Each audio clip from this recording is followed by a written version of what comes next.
The walls of Jericho. Dear friends, in today's story, we will see how the Israelites overcame their next hurdle in front of them, the walls of Jericho. The huge walls of Jericho did not discourage the Israelites, because they believed in God's word that the Lord who is fighting for them has given Jericho and everything in it to the Israelites. If God is for us, who can be against us, right?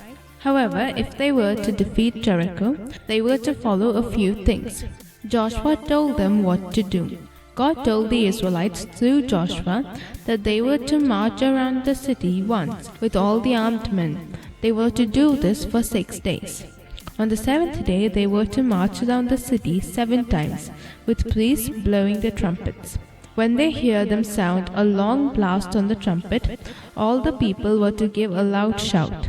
Then the wall of the city would collapse.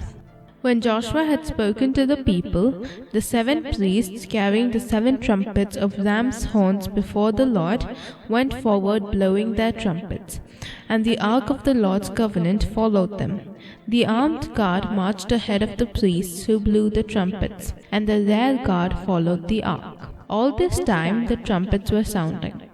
Joshua commanded the people not to give a war cry, nor to raise their voices, and not to say a word until the day he tells them to shout. So the people obeyed that and circled the city once. Then they returned to the camp.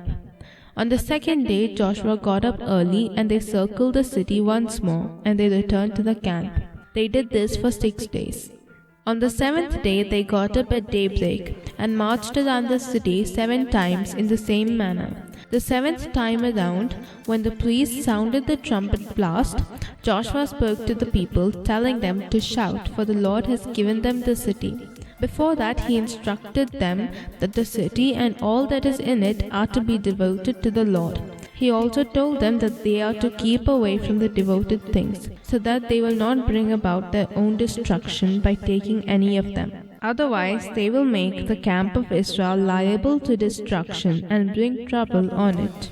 At the sound of the trumpet, the people gave a loud shout, and the wall collapsed. So every man charged straight in and destroyed with the sword every living thing in it. And the 2 men who had spied out the land brought out Rahab and all who belonged to her, and they put them in a place outside the camp of Israel. Then they burned the whole city and everything in it. But one of the men who went for war took some of the devoted things and hid them.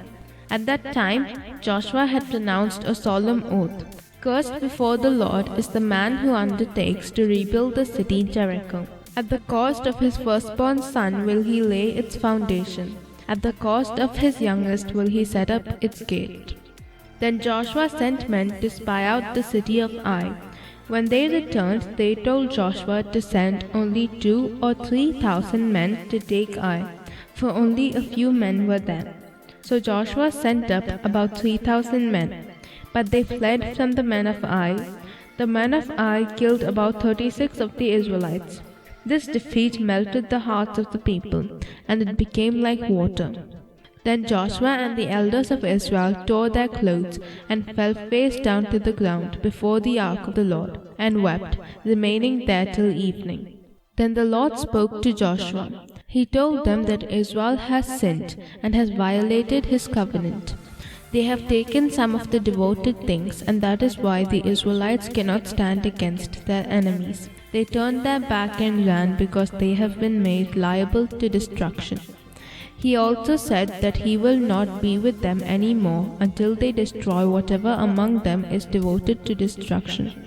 God also commanded that he who is caught with the devoted things shall be destroyed by fire, along with all that belongs to him.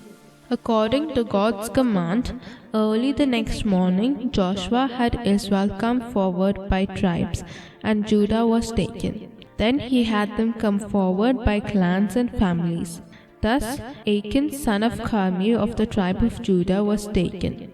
Achan acknowledged his sin. They took the things from his tent and spread them out before the Lord. Because Achan brought trouble on Israel, they took him and all that he had, along with what he stole, to the valley of Achor. Then all Israel stoned him, and after they had stoned the rest, they burned them. Then the Lord told Joshua not to be afraid or discouraged, and to go up and attack Ai with a different strategy. We will see what that strategy was in the next story. God bless you.